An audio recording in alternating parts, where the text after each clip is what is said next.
Auto సోదరులకందరికీ నా యొక్క నమస్కారం. ఆటో సోదరులందరూ కూడా సమాజంలో ఒక బాధ్యత గల పౌరులు. ఎంతో కష్టపడి తమ కుటుంబాలను సాదుకుంటున్నారు. రెక్కాడితే గాని డొక్కాడని కుటుంబాలు, వ్యక్తులు, నిజాయితీ గల వ్యక్తులు. కానీ ఈ మధ్యన ఎప్పుడైతే తెలంగాణ రాష్ట్రంలో కాంగ్రెస్ ప్రభుత్వం వచ్చి ఈ ఉచిత బస్సును మహిళలకు ప్రకటించిందో అప్పటి నుంచి వీరు ధర్నాలు అవి ఇవి అంటూ ఏవో మాట్లాడుతున్నారు. మరి గతంలో ఒక మెట్రో రైలు వచ్చింది, మరి అప్పుడెందుకు వీళ్ళు మాట్లాడలేదు? ఆ తర్వాత ఓలా, ఊబర్ వచ్చాయి, ట్యాక్సీలు. వాటిని ఒక ఈ కంప్యూటర్ సిస్టమ్ ద్వారా, ఒక యాప్స్ ద్వారా ఆపరేట్ చేసి మరి వ్యాపారాన్ని వాళ్ళు నిర్వహిస్తున్నారు. అప్పుడు ఎప్పుడు కూడా మన ఆటో సోదరులు మాట్లాడలేదు. ఆ తర్వాత ర్యాపిడో అనేది వచ్చింది. ర్యాపిడో అనేది ఎంత ఘోరమో మన ఆటో సోదరులకు అందరికీ కూడా తెలుసు. ఒక ర్యాపిడో అంటే ఒక బైక్ కానీ, ఒక యాక్టివా వెహికల్ ద్వారా కానీ ఒక వ్యక్తిని వాళ్ళు పికప్ చేసుకొని వాళ్ళ గమ్యస్థానానికి చేరుస్తుంటారు. మరి అది వచ్చినప్పుడు, ముఖ్యంగా ర్యాపిడో వచ్చినప్పుడు ఈ మన ఆటో సోదరులందరూ కూడా దాన్ని తీవ్రంగా వ్యతిరేకించాలి, ఖండించాలి. కానీ అలాంటిది ఎప్పుడూ జరగలేదు. మరి ఈ మెట్రో రైలు వచ్చింది కూడా మరి సుదూర ప్రాంతాలకు ఎంతో మంది ప్రయాణికులను, ఉద్యోగస్తులను చేరవేస్తుంది తమ తమ గమ్యస్థానాలకు. అప్పుడు కూడా మన సోదరులు ఎవరు కూడా స్పందించలేదు. కానీ మహిళలకు ఉచిత బస్సు ప్రయాణం అనగానే ఆ తెల్లారి నుండే మన సోదరులు రోడ్లపైన నిరసనలు తెలియజేయడం అనేది, దీని వెనకాల ఫలానా ఏదో ఒక రాజకీయ పార్టీ ఉండి ఆ మాదిరిగా మాట్లాడిపిస్తుంది. మరి ఆటో డ్రైవర్లను మరి ప్రోత్సహిస్తుంది ఆ మాటలు అనిపించడానికి, ఆ ధర్నాలు నిరసనలు చేయించడానికి కారణం అవుతుందని మరి సమాజంలో మేధావులందరూ కూడా అనుకుంటున్నారు. ఆటో డ్రైవర్ల భుజస్కంధాల పైన గన్నును పెట్టి మరి ప్రభుత్వం వైపు ఎక్కుపెట్టి ప్రభుత్వాన్ని మరి ఒక ప్రశ్నించే మాదిరిగా, ప్రభుత్వ పనితీరును చులకన చేసే మాదిరిగా ఇక్కడ ఆటో డ్రైవర్లను ముందు వరుసలో ఉంచి వెనుక నుంచి నడిపిస్తున్నారు ప్రభుత్వ వ్యతిరేక శక్తులు, ప్రభుత్వానికి పడరాని శక్తులు అని అనుకుంటున్నారంతా. మరి నేను ఇలా మాట్లాడితే నేను ప్రభుత్వానికి నేను సమర్థించే వ్యక్తిని కాదు.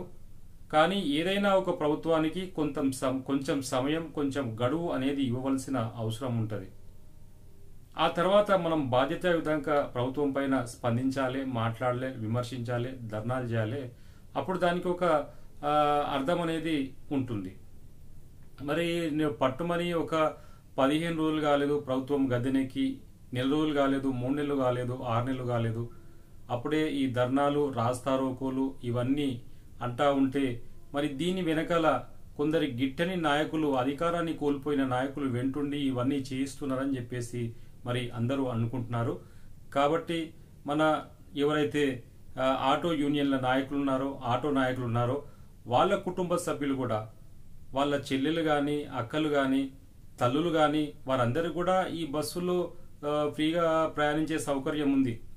కేవలము కొన్ని వర్గాలకే అని కాదు, సమాజంలో ఉన్నటువంటి అన్ని వర్గాల వారికి ఈ తెలంగాణలో ఉండే మహిళలందరూ కూడా ఫ్రీగా ఉంది. ఆటో సోదరుల కుటుంబాలు కూడా బస్సులో ఫ్రీగా మరి ప్రయాణించే అవకాశం ఉంది. మరి ఎందుకు ఈ మాదిరిగా ప్రచారం చేస్తున్నారో అర్థం కావడం లేదు. మొన్న సోషల్ మీడియాలో చూస్తే ఒక మెట్రో ట్రైన్లో ఈ ఉచిత బస్సు ప్రారంభమైన నాటి నుంచి కూడా మెట్రో ట్రైన్లన్నీ ఖాళీగా ఉన్నాయని మరి అంటున్నారు, ప్రచారం చేస్తున్నారు. మరి ఏ ఒక్క మెట్రో ట్రైన్ కూడా ఖాళీ లేదు. ఒకవేళ మెట్రో ట్రైన్ల ఆదాయం గనక ఎఫెక్ట్ అయితే వాళ్ళు ఇమ్మీడియట్గా ఒక ప్రకటన చేసి దీన్ని ఖండించేవారు.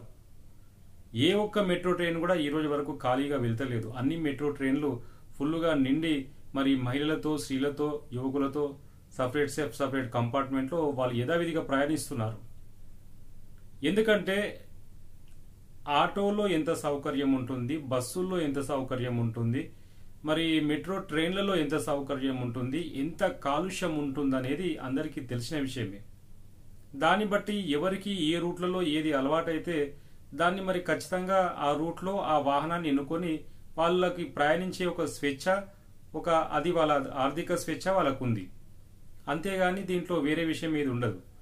ఎన్ని మెట్రో ట్రైన్లు వచ్చినా, ఎన్ని ఫ్రీ బస్సులు వేసినా ఇంకా ఎన్ని ప్రజా రవాణా సౌకర్యాలు వచ్చినా ఆటో డ్రైవర్ల ఉనికిని, ఆటో డ్రైవర్ల శక్తిని, ఆటో డ్రైవర్ల అవసరాన్ని ఏది కూడా అధిగమించదు. ఎందుకంటే సుదూర ప్రాంతాలకు, కాలనీలకు, స్లమ్లకు బస్సులు ఉండవు. రిమోట్ ఏరియాలకు బస్సులు ఉండవు. బస్సులు లేని గ్రామాలు, బస్సులు లేని ప్రాంతాలు, బస్సులు లేని నగరాలు, స్లమ్లు ఇంకా చాలా ఉన్నాయి అనేక ప్రాంతాల లోపల. ఎన్ని ఈ రకాల ప్రజా రవాణా వ్యవస్థలు వచ్చినా కానీ ఆటోల స్థానం అనేది ఎక్కడ ఉండాలో అక్కడే ఉంటుంది. కష్టపడి పనిచేసే వారికి ఎప్పుడు కానీ ఏది కానీ అడ్డంకి రాదు అనే ఒక విషయాన్ని గౌరవ సోదరులందరూ మరి గమనించాలి. నేను గనక తెలిసి తెలియక ఏదైనా మాట్లాడి మీకు మీ మనసులను మరి గాయపరిస్తే నన్ను క్షమించాలని కోరుతూ జై భీమ్, జై భారత్.